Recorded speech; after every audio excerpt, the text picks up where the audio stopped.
Σήμερα στους The Homely House αφηγούμαστε τη ζωή του Thranduil στη δεύτερη εποχή.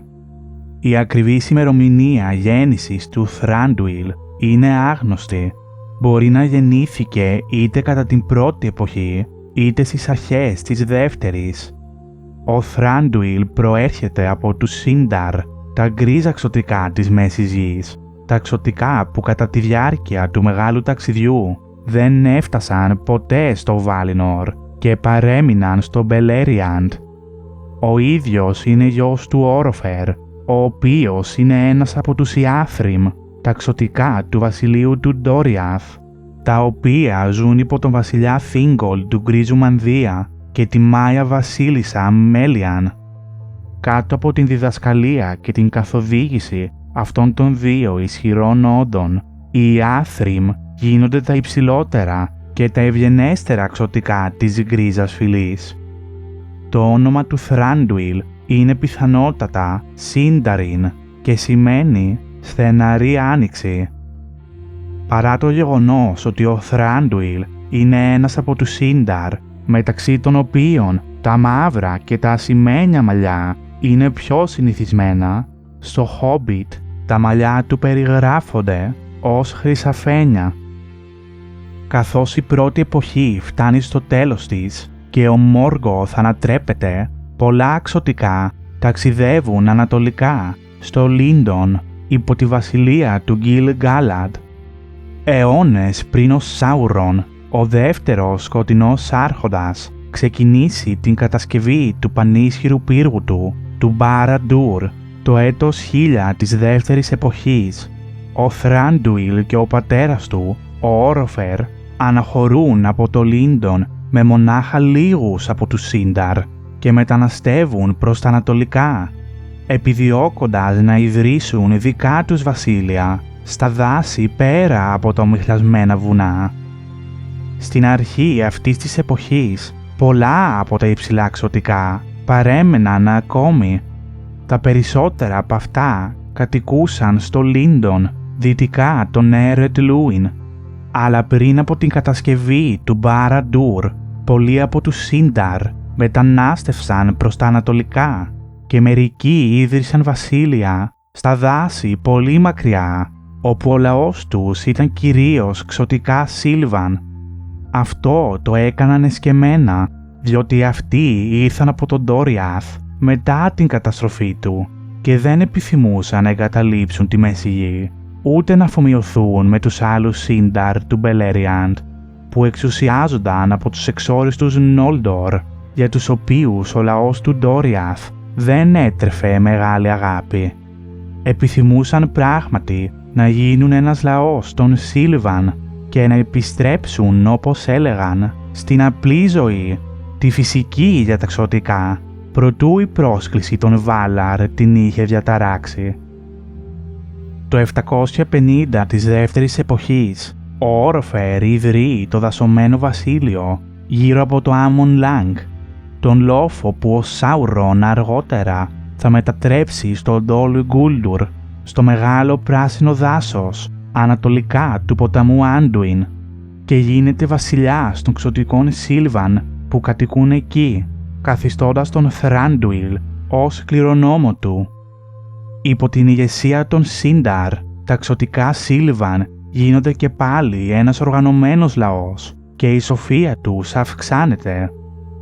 Το νεοσύστατο βασίλειο του πατέρα του Thranduil συνορεύει με το βασίλειο των ξωτικών του Lórien αυτήν την περίοδο υπό το Sindarin ξωτικό Amdir και με το βασίλειο των Νάνων, το Khazad-dûm, αργότερα γνωστό ως Moria.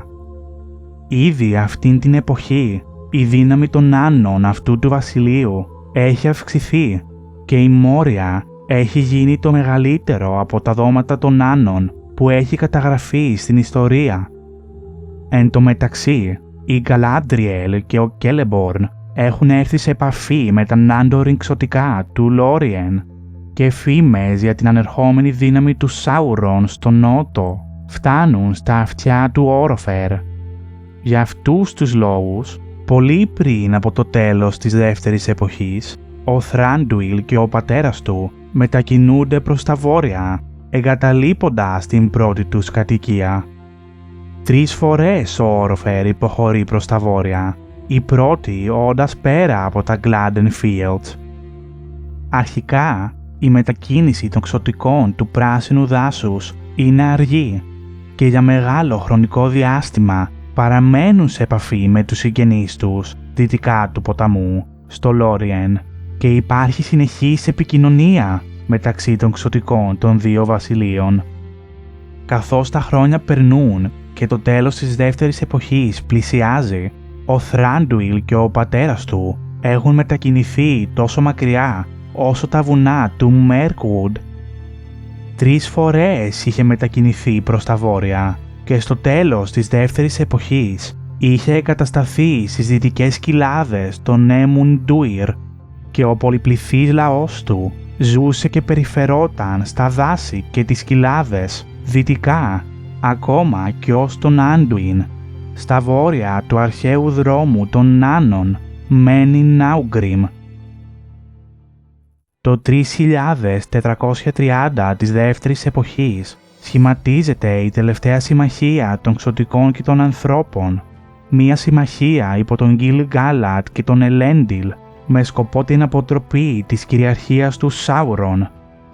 4 χρόνια αργότερα, το 3434, τα στρατεύματα διασχίζουν τα μοιρασμένα βουνά μέσα από πολλά περάσματα και βαδίζουν τον Άντουιν προς τα νότια. Εκεί ενώνονται με τα ξωτικά του πράσινου δάσους υπό τον βασιλιά Όροφερ και τον γιο του, τον Θράντουιλ. Παρά την επιθυμία των ξωτικών Σίλβαν να ανακατεύονται όσο το δυνατόν λιγότερο στις υποθέσεις των Νόλντορ και των Σύνταρ ή οποιοδήποτε άλλου λαού, νάνων, ανθρώπων ή όρξ, ο Όροφερ είχε τη σοφία να προβλέψει ότι η ειρήνη δεν θα επέστρεφε εκτός κι αν ο Σάουρον κατανικιόταν. Έτσι συγκέντρωσε έναν μεγάλο στρατό από τον τώρα πολυπληθή λαό του και ενώνοντάς τον με τον μικρότερο στρατό του Μάλγκαλαρ του Λόριεν, οδήγησε τα στρατεύματα των ξωτικών Σίλβαν στη μάχη. Τα στρατεύματα φτάνουν στο Νταγκόρλαντ και εκεί ξεκινάει η πρώτη επίθεση εναντίον της Μόρντορ. Τα ξωτικά Σίλβαν ήταν σκληραγωγημένα και γενναία, αλλά δεν ήταν καλά εξοπλισμένα με πανοπλίες ή όπλα σε σύγκριση με τους Σέλνταρ της Δύσης. Επίσης ήταν ανεξάρτητα και δεν ήταν διατεθειμένα να τεθούν υπό την ανώτατη ηγεσία του Γιλ-Γκάλαντ. Οι απώλειές τους ήταν επομένως πιο οδυνηρές από όσες θα έπρεπε, ακόμη και σε εκείνον τον τρομερό πόλεμο. Προτού ο υψηλός βασιλιάς Γιλ-Γκάλαντ δώσει το σύνθημα για επίθεση, ο Όροφερ ορμάει προς τα εμπρός, επικεφαλής των πιο γενναίων πολεμιστών του από ξωτικά Σίλβαν, και εκεί, μπροστά από τις πύλες της Μόρντορ, σκοτώνεται. Μετά το θάνατο του πατέρα του, ο Θράντουιλ αναλαμβάνει την ηγεσία του στρατού τους. 7 χρόνια διαρκεί η πολιορκία του Μπαραντούρ, ώσπου εν τέλει το 3441 ο Σάουρον ανατρέπεται.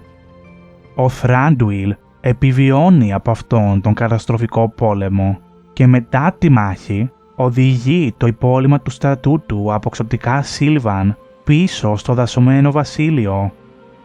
Ο Θράντουιλ, ο γιος του, επέζησε, αλλά όταν ο πόλεμος τελείωσε και ο Σάουρον σκοτώθηκε, όπως φάνηκε, οδήγησε πίσω στην πατρίδα του μόλις το 1/3 του στρατού που είχε βαδίσει στον πόλεμο. Ωστόσο, παρόλο που ο στρατός του Θράντουιλ έχει ελαττωθεί από τον πόλεμο, είναι ακόμα πανίσχυρος, διότι πριν από τον πόλεμο της τελευταίας συμμαχίας, ο Σάουρον είχε στείλει στρατεύματα από όρξ στο βορρά για να επιτεθούν σε οποιαδήποτε ομάδα ξωτικών ή ανθρώπων επρόκειτο να περάσει, και καθώς ο Θράντουιλ και ο λαός του βρίσκονται στο δρόμο της επιστροφής, Οι Όρκς δεν τολμούν να επιτεθούν στον ελαττωμένο από τον πόλεμο στρατό του, όντας πολύ ισχυρός για αυτούς. Τελικά, τα εξωτικά επιστρέφουν στην πατρίδα τους, βαθιά μέσα στο δάσος. Ο Θράντουιλ γίνεται ο δεύτερος βασιλιάς του δασωμένου βασιλείου και κυβερνά τα εξωτικά Σίλβαν του πράσινου δάσους μετά το θάνατο του πατέρα του, ακόμη και βαθιά μέσα στην τρίτη εποχή. Όταν επέστρεψε από τον πόλεμο τον πρώτο χρόνο της τρίτης εποχής, άκουσε άσχημα νέα. Οι Όρκς των βόρειων περιοχών των ομιχλιασμένων βουνών είχαν επίσης πολλαπλασιαστεί και είχαν εξαπλωθεί προς τα νότια και πολλοί είχαν διασχίσει τον Άντουιν και μάστιζαν τις παρυφές του πράσινου δάσους. Παρόλα αυτά, μία μακρόχρονη ειρήνη ακολουθεί, κατά τη διάρκεια της οποίας ο πληθυσμός των ξωτικών Σίλβαν του βασιλείου του Θράντουιλ αυξάνεται και πάλι. Όμως εξακολουθούν να παραμένουν ανήσυχοι και αγωνιώδεις, νιώθοντας πάντα την αλλαγή του κόσμου που πρόκειται να φέρει η τρίτη εποχή. Διότι πάνω από 1000 χρόνια μέσα στην τρίτη εποχή, εν αγνία του Θράντουιλ, ο Σάουρον, κάτω από τη μεταμφίεση του νεκρομάντη, επιστρέφει στο μεγάλο πράσινο δάσος από την Ανατολή και μια σκιά εξαπλώνεται στα δέντρα, αναγκάζοντας τον ξωτικό βασιλιά να υποχωρήσει όλο και πιο βόρεια. Σας ευχαριστούμε που παρακολουθήσατε το βίντεο. Θα τα πούμε στο επόμενο, στους The Homely House. Να Μάριε!